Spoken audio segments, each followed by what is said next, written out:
Power grid કંપનીના નામે વીજ લાઈન જે નાખવામાં આવે છે હાઈ ટેન્શન વાળી, એનો બહુ મોટો ડખો ચાલે છે અને નેરી બળજબરી છે સાહેબ. સુરેન્દ્રનગરના ધાંગધ્રા પંથકના કોંઢ ગામની આ ગામ ઈ સરકાર માને છે એટલું સહેલું નથી, લડાયક ગામ છે. અને બાકી બધે હેલું પડ્યું સરકારને, કોંઢ ગામમાં અઘરું પડ્યું કારણ આ લડાયકતા છે. જુઓ, જમીનના ટુકડા ખેડૂત માટે છે ને કાળજાના ટુકડા જેવા હોય. એ ભૌગોલિક વાત નથી હોતી. ગામડા ગામમાં જેની જમીન હોય ને ત્યાં તમે ગાડા બળદ કે ગાડા કેળો, જેને કેડી કહેવામાં આવે, ઈ પણ જો તમે એની જમીનની ભીતર નાખી દો ને, ખેતરમાંથી કેડી કાઢો ને તોય કોઈને ગમતું નથી, ધીંગાણા થાય જેના પાળિયા થયા હોય. તો આ કેડી કે ગાડાવટ કે પગ, જેને પગદંડી કહેવાય છે, એવી જો ખાલી લાઈન કાઢવામાં આવે તોય જો આવા પાળિયા થઈ જતા હોય તો અત્યારે તો આખે આખું તમે જુઓ, પાવર ગ્રીડ કંપનીના નામે વીજ લાઈન જે નાખવામાં આવે છે હાઈ ટેન્શન વાળી, એનો બહુ મોટો ડખો ચાલે છે અને નેરી બળજબરી છે સાહેબ. એટલે પ્રોબ્લેમ છે. જગતના તાતને તો કોઈ આ લોકો ખાલી કેવા પૂરતો તાત સમજતા છે, બાકી નીકળો એના ભાગે સંતાપ જ આવે છે. સુરેન્દ્રનગરના ધાંગધ્રા પંથકના કોંઢ ગામની આ ગામ ઈ સરકાર માને છે એટલું સહેલું નથી, લડાયક ગામ છે.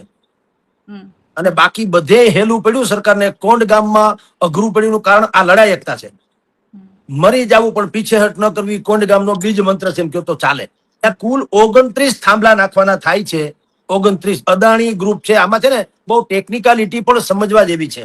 સરકારી તંત્ર કેવું ઉલ્લુ બનાવે છે લોકોને કે ભાઈ આ પાવર ગ્રીડ કંપની સરકારી છે, સરકારી કામકાજમાં દખલ કરોમાં. વાસ્તવમાં આ વાત ખોટી છે. પાવર ગ્રીડ કંપની ભલે સરકારી હોય, અહીંયા કોંઢ ગામે ઈ કોન્ટ્રાક્ટર તરીકે, પેટા કોન્ટ્રાક્ટર તરીકે કામ કરે છે અદાણીના. એટલે અદાણી મેઇન કહેવાય, આ કંપની નહીં, પાવર ગ્રીડ કંપની નહીં. મર્સિડીઝ ગાડીને રિપેર કરે, ઈ ગેરેજ હોય ને, ઈ શોરૂમ ન કહેવાય કે કંપનીનો ન કહેવાય. ઈ રિપેર કરે છે, ગાડી બીજાની છે, વાત એ ત્રીજાની છે, એના જેવી વાત છે. એટલે કેન્દ્ર સરકારે અને કોન્ટ્રાક્ટર, આમાં શું છે, અદાણીએ ટેન્ડર બહાર પાડ્યા હોય કે અમારે આટલા આટલા જમીનમાં થાંભલા ઉભા કરવાના છે. તમે જો મિલી ભગત કેવી ચાલે છે કે ઈ ટેન્ડર બહાર પાડે, એ પછી પાવર ગ્રીડ કંપનીને જ લાગે પાછી, એમ બોલો. એટલે આ બુદ્ધિપૂર્વક નો ખેલ છે.